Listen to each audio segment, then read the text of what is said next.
राष्ट्रवादी काँग्रेस शरदचंद्र पवार गटाचे अध्यक्ष शरद पवार आज बार्शीच्या दौऱ्यावरती आहेत आणि सोलापूरमध्ये आज त्यांच्या वेगवेगळ्या सभा आणि त्याचबरोबरीने मेळावे जे आहेत या ठिकाणी होणार आहेत। आपण आता आहोत बार्शीमध्ये, बार्शीच्या पांडे चौकामध्ये या ठिकाणी शरद शेतकरी संवाद मेळावा जो आहे तो आयोजित करण्यात आलेला आहे आणि खरं तर बार्शीची जागा जी आहे ती उद्धव ठाकरे गटाकडे आहे। मात्र या ठिकाणी राष्ट्रवादी काँग्रेस शरदचंद्र पवार गटाचे विश्वास बारबोले जे आहेत त्यांनी या ठिकाणी मोठं शक्ती प्रदर्शन या ठिकाणी करण्याचा एकंदरीत या ठिकाणी आयोजित केलेला आहे आणि या शरद शेतकरी संवाद मेळाव्याच्या माध्यमातून शरद पवार आज या ठिकाणी शेतकऱ्यांना संबोधित करणार आहेत। खरं तर बार्शीतील राजकारण जे आहे ते आता वेगाने बदलताना पाहायला मिळते, कारण ठाकरे गटाचे नेते आणि माजी आमदार दिलीप सोपल जे आहेत ते या ठिकाणी मागील विधानसभेवेळी ठाकरे गटाकडून शिवसेना ठाकरे गटाकडून जे आहे ते या ठिकाणी निवडणुकीसाठी सामोरे गेलेले होते।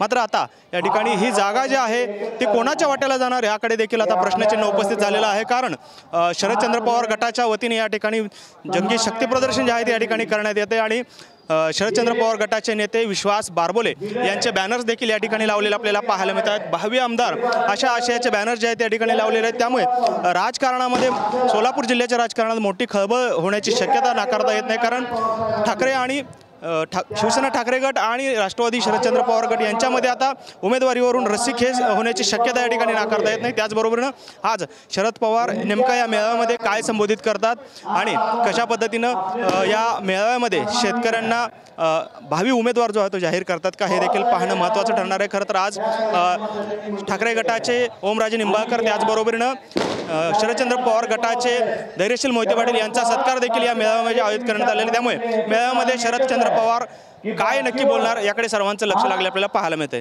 कॅमेरामन विनोद मुंडाबादकरसह सागर सुरवसे, TVN मराठी, बार्शी, सोलापूर।